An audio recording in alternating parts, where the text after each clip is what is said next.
আজ এখানে গরুর মাংসের কষা বানিয়েছি। হাতে মাখিয়ে গরুর মাংসটা আজকে রান্না করেছি। আমি কিভাবে রান্না করেছি আপনারা পুরো রেসিপিটা দেখতে থাকুন। এভাবে বানালে খেতে অসাধারণ লাগবে। আজকে গরুর মাংস নিয়ে আসছে। গরুর মাংস আজকে কষা করব। ভালো করে কেটে ধুয়ে নেব মাংসটাকে। এখানে 1.5 কেজি মতো গরুর মাংস নিয়েছি। এতে সব গোটা মশলা দিয়ে দেব। এখানে তেজপাতা আছে, এলাচ, দারুচিনি, লং আছে, আর এখানে গোটা জিরে আছে, দিয়ে দেব। এখানে পেঁয়াজ কুচি আর কাঁচা লঙ্কা আছে, এটাকেও এতে দিয়ে দেব। অনেকটাই গরুর মাংস রান্না করব, তাই বেশি করে পেঁয়াজ কুচি নিয়েছি। কষা করব মাংসের।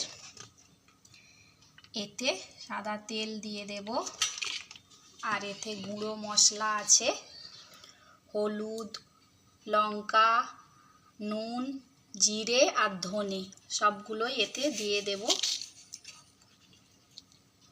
আর আদা রসুনের পেস্ট দিয়ে দেব। দিয়ে এটাকে ভালো করে হাত দিয়ে মাখিয়ে নেব। এই হাত মাখানো মাংস খেতে দারুণ লাগে। আমরা পেঁয়াজ লাল করে খুব কমই করি, এরকম হাত দিয়েই বেশি গরুর মাংস রান্না করি। আপনারাও এইভাবেই করে খাবেন, খুব ভালো লাগবে খেতে।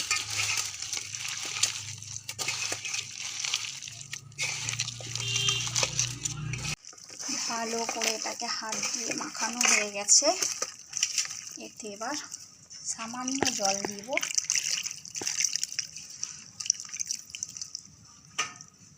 দিয়ে এটাকে চুলোয় বসাবো। চুলোয় বসিয়ে দেব, একটু সেদ্ধ করে নেব, তারপরে কষবো। মাংসটা হাফ সেদ্ধ হয়ে গেছে, এটাকে ভালো করে একটু কষিয়ে নেব।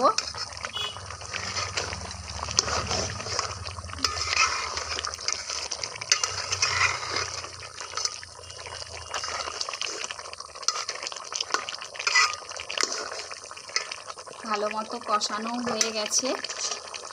এতে এবার আরেকটু পানি দিয়ে পুরো সেদ্ধ করে নেব। এটাকে আরেকটু ভালো করে সেদ্ধ করে নেব। গরুর মাংসটা একেবারে সেদ্ধ হয়ে গেছে। উপর থেকেই ধনেপাতা কুচিটা দিয়ে দেব, আর এই গুঁড়ো গরম মশলা একটু দিয়ে দেব। চুলোয় আঁচ দেওয়া বন্ধ করে দিয়েছি। এটাকে একটু চাপা দিয়ে রেখে দেব 10 মিনিট। 10 মিনিট চুলোয় দমে রাখার পর এটাকে এবার নামিয়ে নিচ্ছি। একটা বোলে তুলে নেব।